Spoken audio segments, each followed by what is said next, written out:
Good evening, my friends. This is Paul, and tonight I'm going to be reviewing Deltarune Chapter 1 for the Nintendo Switch. Hopefully you read the title card, because it actually says this in the game itself when you start up a file, but I forgot to film it, so I made the card instead. And that's, you really ought to play Undertale, or have at least done the pacifist route before you do this game, because it assumes that you know the characters, and it also assumes that you know the basics of the combat. And even though there are refinements here and there, it's still the basic core of Undertale's ideology, while having an entirely different system of what Toby is trying to get across, along with incorporating more aspects of Final Fantasy to improve the battle experience. So first off, let's talk about the battles, because that's going to be a huge part of your Deltarune experience. So, while it does feel like Earthbound in the sense of the humor is usually very fourth wall breaking, self-aware, and sometimes extremely over the top, which I wouldn't have it any other way. Toby is one of the most magnificent indie writers I've ever heard. You have Chris, who's basically the self-insert silent protagonist for the player to identify themselves with. Then you've got Susie, who is Chris's violent teammate that basically attacks everything that she sees.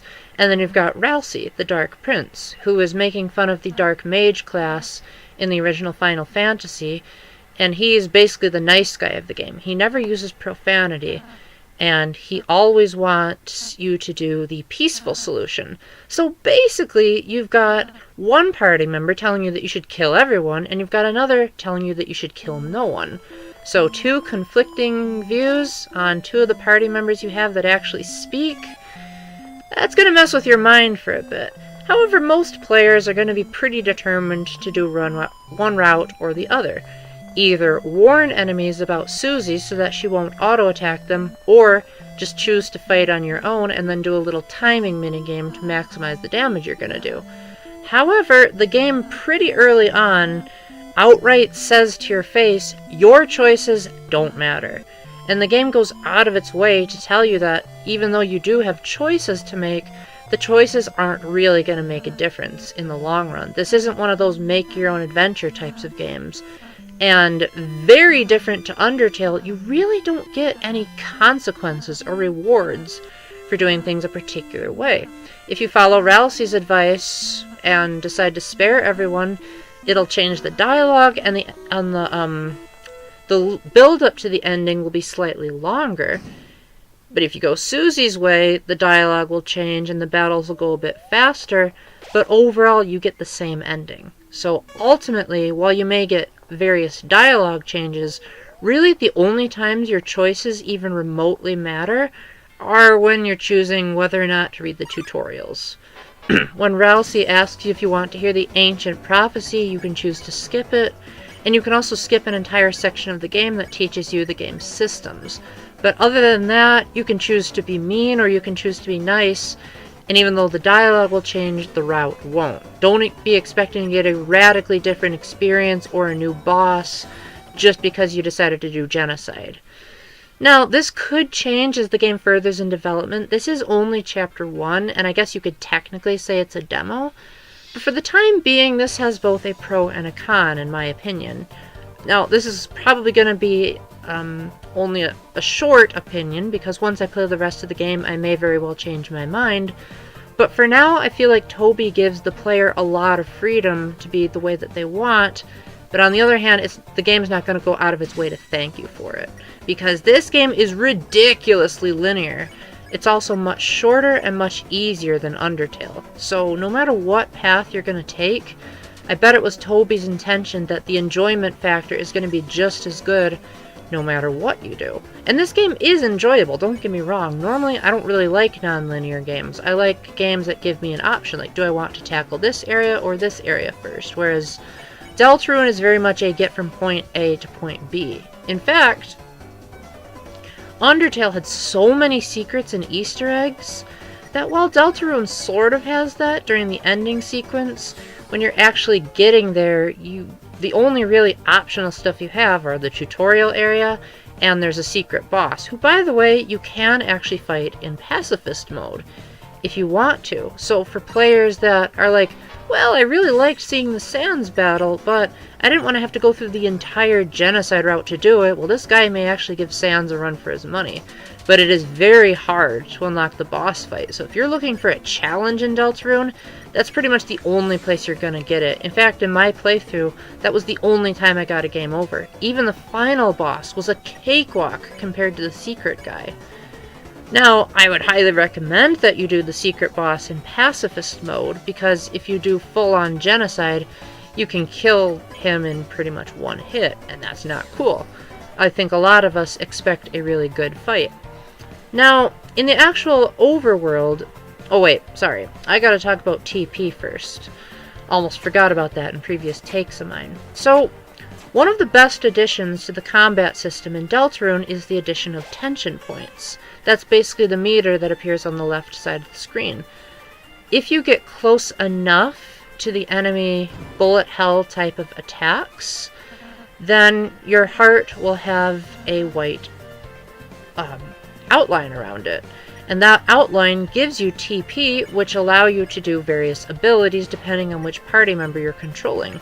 In the case of Ralsei, he can use TP to use either Pacify, which is a spell that can spare enemies if they're either weak from a lot of Susie's attacks, or if they're tired from various sleep-inducing effects. Chris usually has context-sensitive actions that affect TP. And so the more you have special abilities. And this especially is useful in the secret boss fight. But otherwise, it's probably not going to make or break your game if you don't have enough TP and if you are really bad at dodging the attacks. Oh, I also forgot to mention that Ralsei has a healing spell, but again, because this game is so easy, you're probably not going to need it all that much. It might be fun just to do it because you can. Because, hey, your TP restarts at the end of every battle, so instead of saving it like, oh, I have 100% this battle, let's save it for the next. Well, unfortunately, that's not how it works. You're gonna have to re-earn it every single battle, which is not a bad thing at all. It prevents you from over-abusing the system, but it also prevents you from under-abusing it at the same time. So it keeps the gameplay balanced. In addition, one of my biggest improvements in the overworld is that you actually have a run button. One of my biggest gripes about the original Undertale was the fact that your avatar moved so painfully slowly, especially when I got the neutral ending first, and when I went back to get the pacifist, I was like, most of this is repeat scenarios, just let me go a bit faster, will ya? But now, not only did Toby give you the option to go faster, but the game even lets you know, like, hey, you're going a lot faster, because Susie actually tells you off for trying to make it a marathon if you do the run button. But if you forget that there's a run button, she tells you you actually can and says, why are you such a slowpoke? Why don't you just run? Which was an eye-opener to me and my best friend, because it didn't cross our minds at first that we could go faster because we were so used to Undertale. So I guess you could say it toyed with our expectations in just the right way. In addition, the item system, while for the most part similar to Undertale, has a slight improvement. You can still equip armor and weapons just like you could, but now they're not really as impactful as they were before. Whereas armor was pretty much essential on the pacifist route, now the enemies are kind of wimps this time around. However, there are still items that you can use to offset your abilities, although weapons appear more when you're genocide than pacifist. You also have the ability to equip 3 different things instead of just one weapon and one piece of armor like you did in Undertale, which allows for some interesting strategic benefits, like you might want one character to have an amber card, but for another it might not be as good of an idea. So it gives a little bit more strategy because you have 3 people instead of 1 to take care of.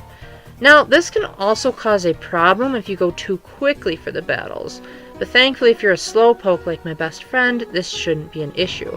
But me, being the type of guy that I'm an extremely fast reader and can read an entire paragraph by the time most of my friends can read a single word, that has led me into a couple of problems in the combat. There were quite a few times in my experience with Undertale where I would repeat actions during a battle because I wanted to skip through the dialogue because I read it in like a heartbeat.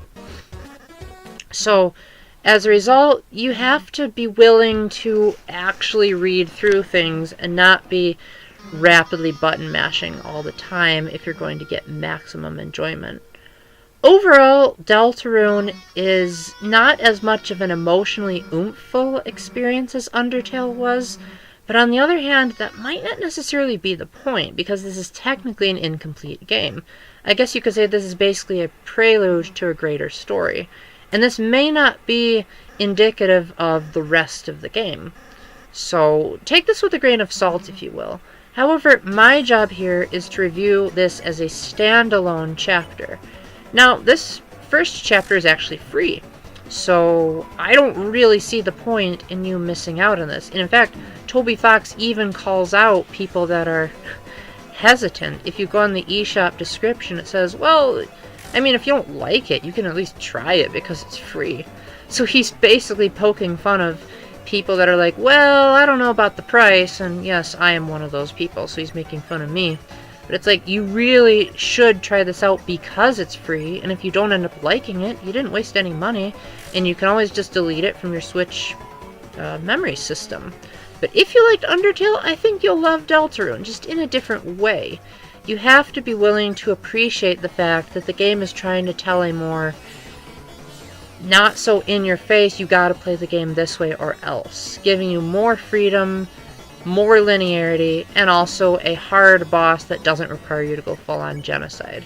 The writing and music are absolutely superb, and while the graphics may appear overly simplistic at first, there are definitely some really neat tricks that Toby plays, like having these really beautifully animated backgrounds. So I definitely think you should download Deltarune without hesitation.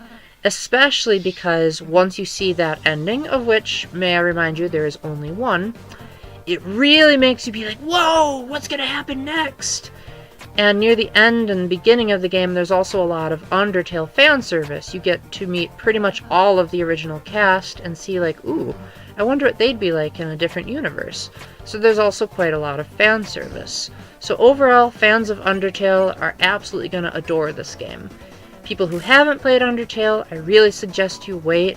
I think you'll still enjoy it as its own standalone story, but the ending and beginning sequences aren't going to make as much sense.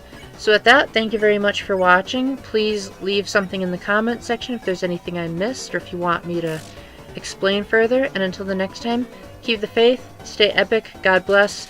And since this is only a game and not real life, in real life, your choices actually do matter. Bye!